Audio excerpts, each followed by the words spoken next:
Hello singing friends, welcome back to my channel. It's Miki here, your friendly neighborhood singing coach.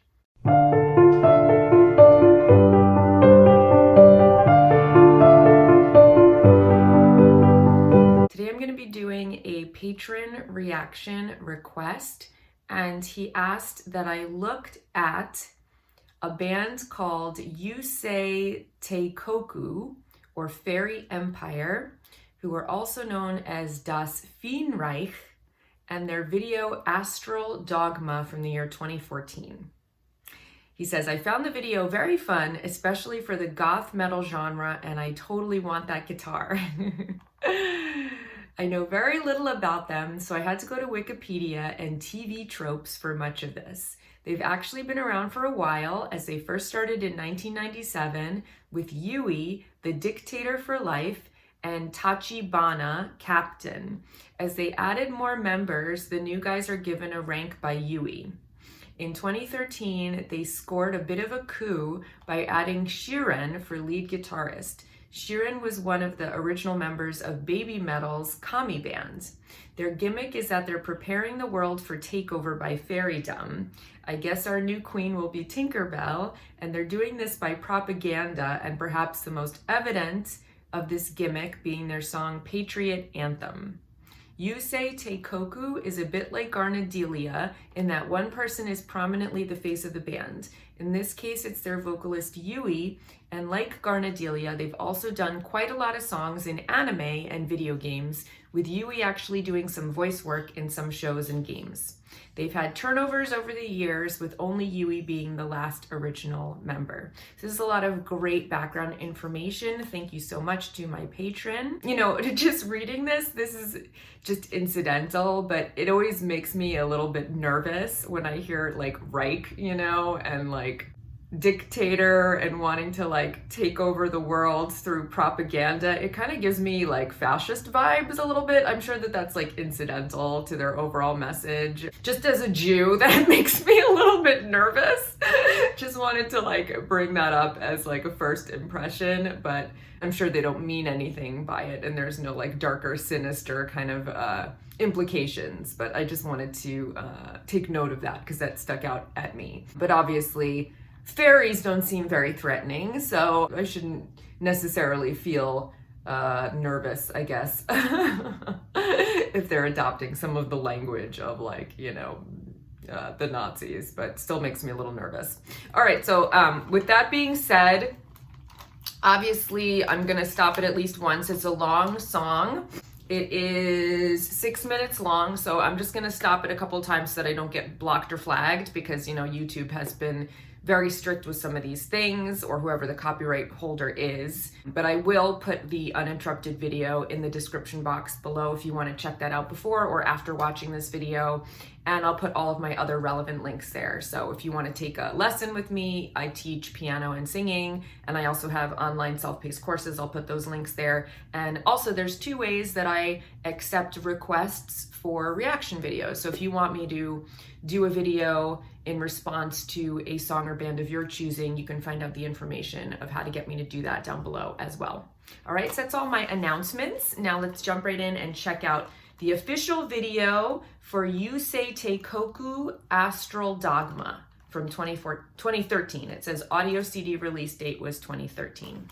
And you guys know that I'm a lyrics girl. I always like to check out the lyrics beforehand. I'm looking at an English translation of the lyrics from lyricstranslate.com, and they are: time is ticking melancholically within the curtain of steam. Lose yourself in ecstasy.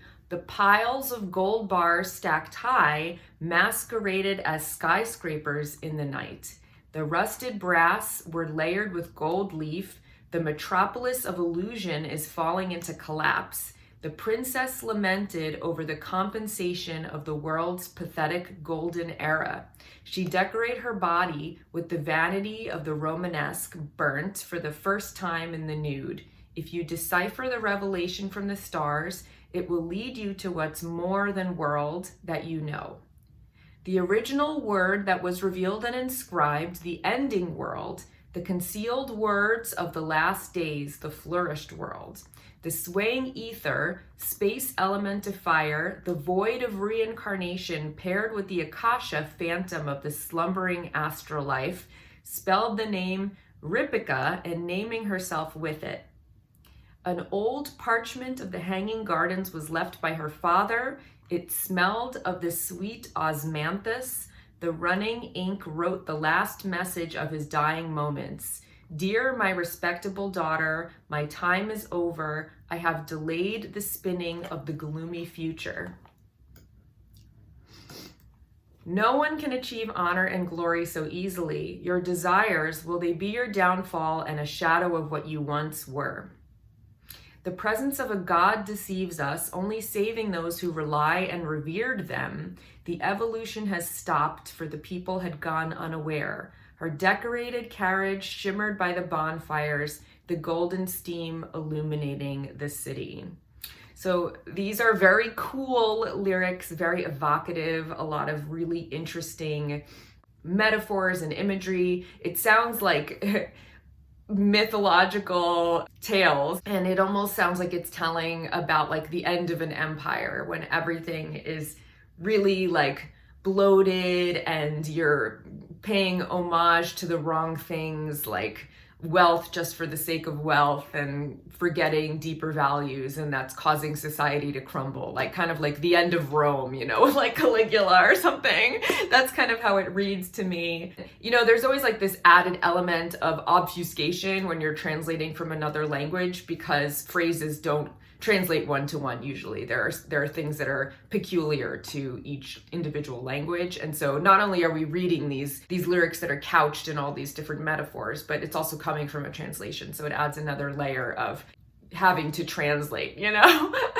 So I don't know exactly what this is about, but I think it is really, really fascinating, you know, and there's a lot in here. And I'm always like a big sci-fi person and fantasy person in terms of like fiction, and you know, more so when I was a little bit younger, but I like stuff like this. So I find this very intriguing, and I love mythology. So it's really cool to read lyrics like this. I don't recognize any of the names like Ripika and Osmanthus. Those may come from some real mythology, but I don't recognize them. But it's definitely really cool. I like a lot of the imagery. I really like the piles of gold bars stacked high, masqueraded as skyscrapers in the night. Very, very cool imagery. And they really do a good job of painting a picture.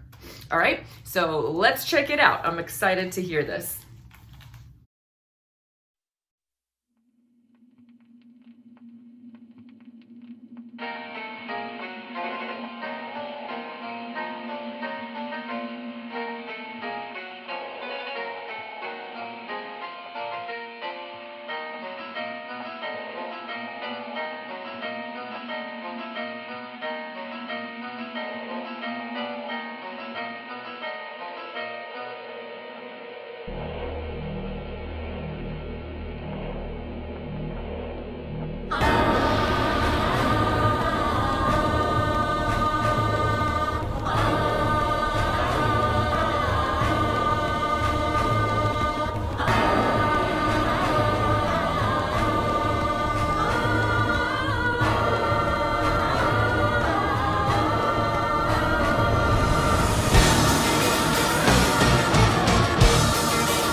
good place to stop because it just like keeps coming. So I'm sorry to interrupt it, but I just don't want to get my video blocked. So there's a lot here. Visually, I think it's really stunning. You know, they found a really beautiful natural place to film with that cave. And I like the blend of styles visually. It looks like steampunk, goth, and then it definitely has these like fascist kind of color scheme and with the flags, the banners and everything. And say what you will about history, they definitely have like a very strong aesthetic. I think it is really compelling to look at, and the guitar is really cool with the gears inside and the steam feature. It does look very futuristic and also combining like traditional militaristic elements. So visually it's stunning. And then in terms of the music, I love there's a lot of different things in there. Like you've got these almost like operatic choral elements, you know, with these like background vocals being like, oh, oh, you know. There's like that very, very quick, precise metal musical elements where they're playing very, very quickly and very complicated stuff, and it's all locked in rhythmically and stuff that's not easy to execute. And then there's also like this fun kind of like almost carnival-esque circus element to it, you know? And we're moving all over the place. There's all these different sections where we're like modulating into different keys and things are happening very, very quickly. And the singer is speaking very quickly, almost like spoken word, and has to be very precise with her language because there's like a lot of words that she's delivering and she's executing it really well. So there's a lot going on, and I wasn't expecting any of this. So I'm really liking it. It's really interesting. Definitely a lot to hold my interest, and so far I really like it. I think it's very fascinating.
Cool. I was not expecting any of that. Very, very cool. You know, I don't necessarily get like a fairy vibe from them. I mean, I guess she does have like pointed ears a little bit, and she kind of looks like very dainty like a fairy, but it almost feels more like mischievous spirits or something, like Loki or something. But, you know, maybe I'm thinking more of like fairies as portrayed in like Lord of the Rings. But yeah, very, very strong imagery. I liked the tempo changes. All of the sections are very fast, and they're doing a lot of like virtuosic playing, and her delivery is very quick, and she's executing all of those lyrics very precisely. I like her voice. It's not like super heavy or like, you know, strong and resonant. She's got kind of a light, kind of bright voice, but it suits this style of singing very well. I thought the production was interesting, and the vocal production especially, where sometimes they would put like a radio effect on her voice so it sounded like it was farther away. I thought the background vocals were amazing. It sounded like an opera, you know, like Wagner or something. A lot of different genre blending, and, you know, visually and auditorily. And I thought that it was really entertaining. I always wonder when I see stuff like this, if this is like their vibe for a whole concert, you know, if they're performing stuff that's like this high energy for the entire hour, and how they do that. If it is, you know, it's like, it must be like a big cardio workout to do this for like an hour and just have like that really intense energy. Because there wasn't ever like a spot in the song where you felt like you could kind of like take a breath, you know. It was all very like heightened, one section coming after another, and there were like a lot of different sections in the song. I definitely thought it was cool, you know. I really am interested in this, and I find it very entertaining, and I would like to see, you know, a few more songs from them and get more of a taste of what they're about overall. This definitely feels more like a novelty to me, just in terms of like the styles that I like to listen to. So I don't know that I would like listen to an entire record of this in one sitting, but it's cool to be exposed to this and to know that this exists. And they're obviously really, really impressive players and doing a really good job executing this music. And it's a really cool, kind of bizarre vision. So I found it very entertaining. Hopefully you enjoyed my reaction, and I'll see you guys here next time. Until then, take care, and of course, happy singing. Bye.